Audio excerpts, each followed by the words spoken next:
Bonjour, je suis Reine Lépinet, coprésidente du réseau Elles aussi, aux côtés de Véronique Genel. Je suis membre du Haut Conseil à l'égalité et je siège dans la commission parité. Elles aussi, depuis plus de 30 ans, s'engagent à faire advenir la parité dans toutes les assemblées élues, locales mais aussi nationales. C'est avec la première loi paritaire en 2000 et celles qui ont suivi que les espaces politiques se sont progressivement ouverts aux femmes. Aujourd'hui, la parité est là dans les communes de plus de 1000 habitants. Elle est là également dans les assemblées départementales et les assemblées régionales. Pour autant, il y a encore des zones blanches de la parité. Le Sénat, l'Assemblée nationale, les intercommunalités, mais aussi les communes de moins de 1000 habitants qui représentent 72% des communes de France. Enfin, les exécutifs sont encore monopolisés par les hommes. Alors pourquoi la parité? Pour 3 bonnes raisons. La parité est une nécessité démocratique. Les femmes représentent 51% de la population. La parité est aussi nécessaire à la qualité de la décision publique.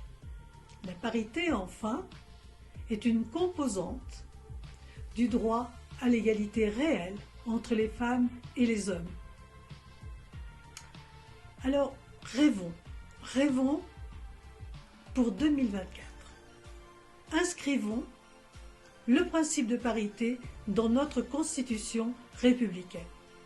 Ainsi, les pouvoirs publics pourront assurer un égal accès des femmes et des hommes, tout d'abord aux mandats électoraux, ensuite aux fonctions électives, mais aussi aux responsabilités professionnelles et sociales.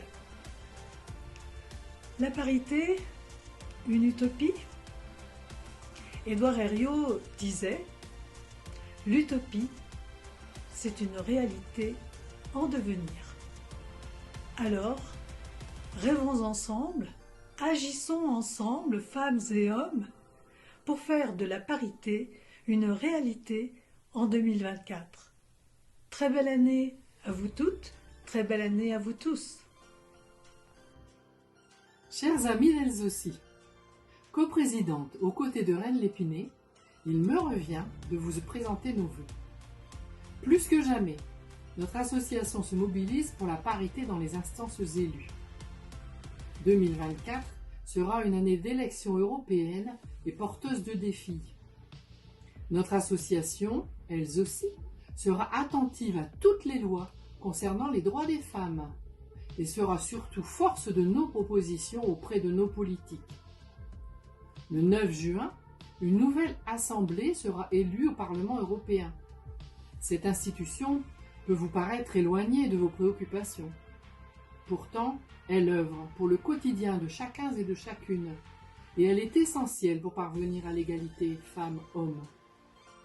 Concrètement, la Charte européenne, par ses multiples plans d'action dans les collectivités, contribue à plus d'égalité en changeant peu à peu les mentalités dans tous les domaines, tels que l'urbanisme, le sport ou encore les conditions de travail. Néanmoins, ne baissons pas la garde. Les droits des femmes sont toujours à gagner et rien n'est jamais acquis. Elles aussi restera vigilante. L'égalité est un engagement de tous les jours. Nous serons au rendez-vous pour relever ces nombreux défis qui nous attendent en 2024. Et vous pouvez compter sur notre mobilisation pour impulser une dynamique en faveur des droits des femmes sur nos territoires. Bonne année 2024!